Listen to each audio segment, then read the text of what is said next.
Hi friends, welcome to Indhu's kitchen. இன்றைக்கி நம்மளோட கிச்சனில் கிருஷ்ண ஜெயந்தி ஸ்பெஷலாக 5 வகையான பிரசாத வகைகள் ரொம்பவே குயிக்காக எப்படி செய்கிறதுன்னு பார்க்கலாம். இன்றைக்கி நம்ம இதில் பச்சை பயிறு லட்டு, இனிப்பு அவல், நெய் அப்பம், பட்டர் முறுக்கு, தட்டை 5 வகையான ரெசிபி செஞ்சுருக்கேன். இது கூட படைக்கிறதுக்காக கொஞ்சமாக கிருஷ்ணருக்கு பிடிச்ச அவல், தயிர், வெண்ணெய், குங்குமப்பூ பாலும் வச்சுருக்கேன். இப்போது இதெல்லாமே எப்படி செய்கிறதுன்னு பார்க்கலாம்.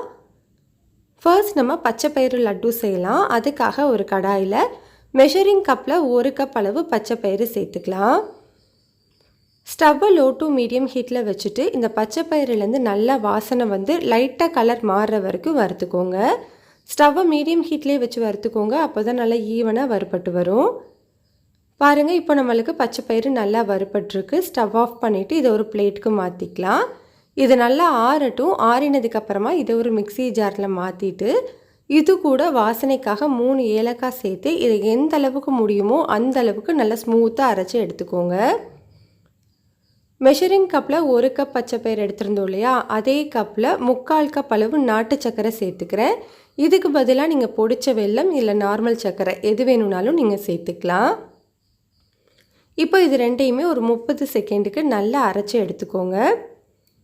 இப்போ நான் அரைச்சி வச்சுருக்கிற மாவை ஒரு பவுலுக்கு மாற்றி வச்சுருக்கேன். பாருங்கள், இந்த அளவுக்கு நல்லா ஸ்மூத்தாக அரைச்சிருக்கணும்.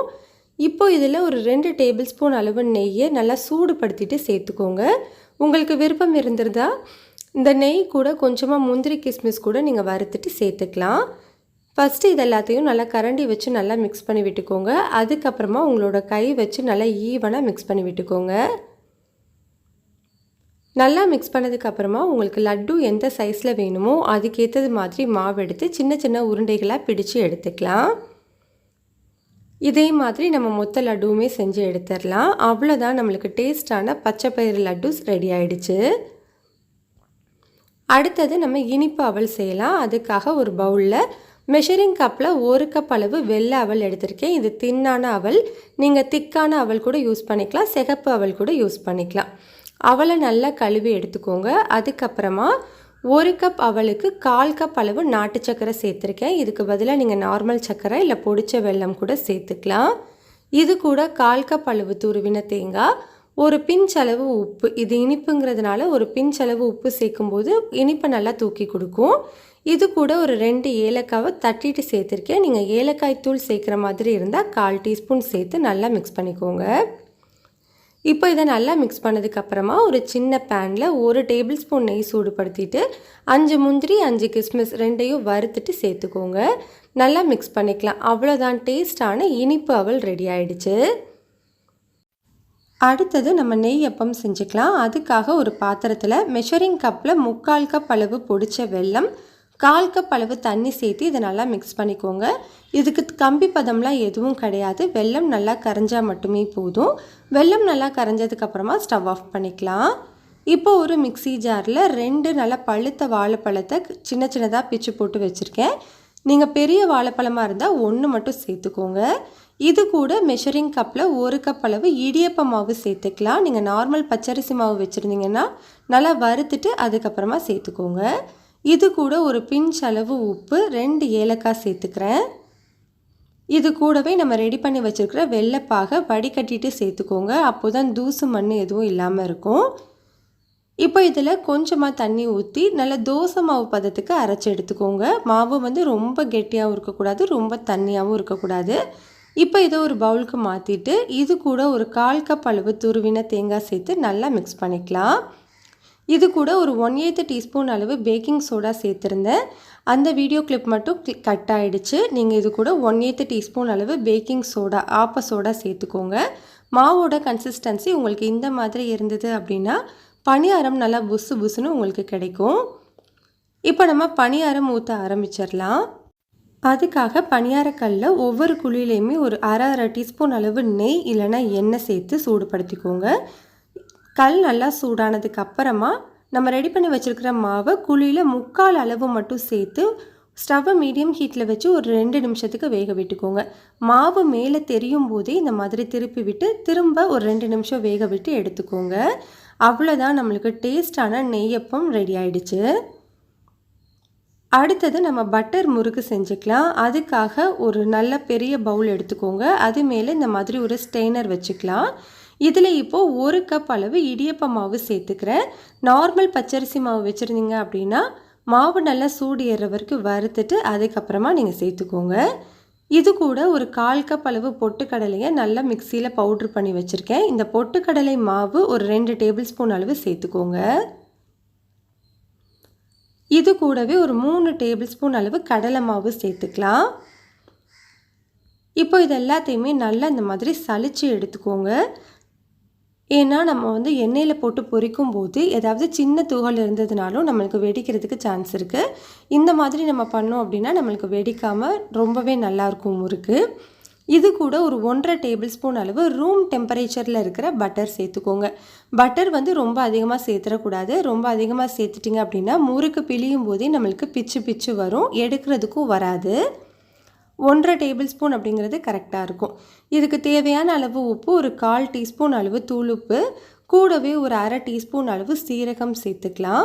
கூடவே ஒரு 1/8 டீஸ்பூன் அளவு பெருங்காயத்தூள் சேர்த்து இது எல்லாத்தையும் நல்லா ஈவனாக மிக்ஸ் பண்ணி விட்டுக்கோங்க. ஃபர்ஸ்ட் நம்ம தண்ணி எதுவுமே சேர்க்காமல் இந்த பட்டர் வச்சு நல்லா மிக்ஸ் பண்ணிக்கலாம்.